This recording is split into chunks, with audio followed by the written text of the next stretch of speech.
Bonjour la famille, ici votre frère Daniel Engone. Alors, nous reprenons avec un magnifique thème. Il s'agit ici de la prière. La prière, pourquoi prier? Oui, la prière, ok, mais pourquoi nous devons prier? Alors nous verrons ça tout de suite. Alors, nous allons faire une suite de 4 vidéos, voilà, pour pouvoir expliquer les 4 raisons pour lesquelles nous devons prier en tant que chrétiens. Voyez-vous, en tant que chrétiens, nous avons la mauvaise manie de penser que la prière a seulement été établie pour demander. Et c'est une fausse et très grande erreur que nous faisons en pensant que la prière a été seulement établie pour demander.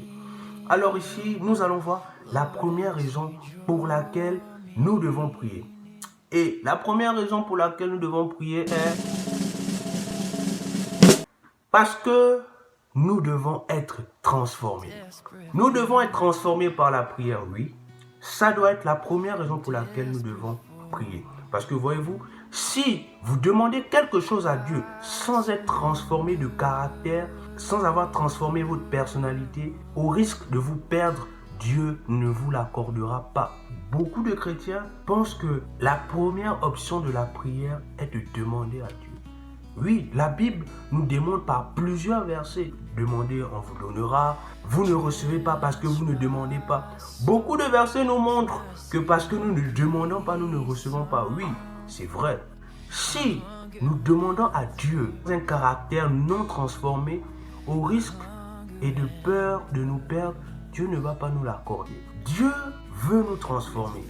Mais lorsque nous ne faisons pas le premier pas, lorsque nous ne demandons pas à Dieu de nous transformer avant de demander quelque chose que nous pouvons voir de bénéfique pour nous, Dieu ne nous l'accordera pas. L'objectif de cette vidéo est de faire comprendre à tout type de personnes, à tout chrétien, que le temps que nous ne sommes pas transformés, peu importe les requêtes, peu importe la foi que nous avons, Dieu ne va pas nous accorder ce que nous demandons.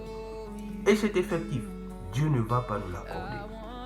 Votre transformation n'apparaît pas seulement sur l'aspect spirituel, mais votre transformation apparaît aussi sur l'aspect physique.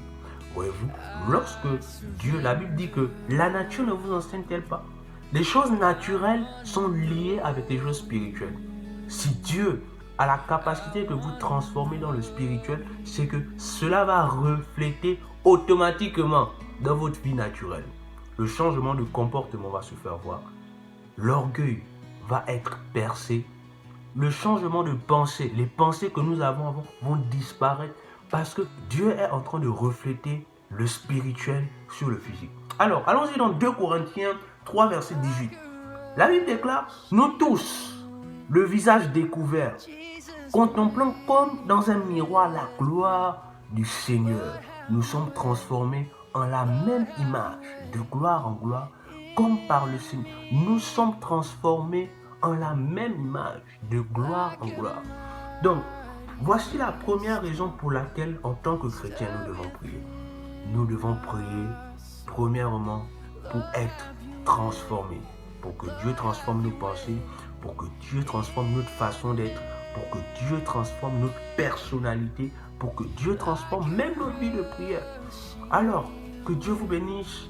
On se donne rendez-vous dans notre prochaine vidéo qui va nous donner la deuxième raison fondamentale pour laquelle nous devons prier. Que Dieu vous bénisse. À dimanche prochain.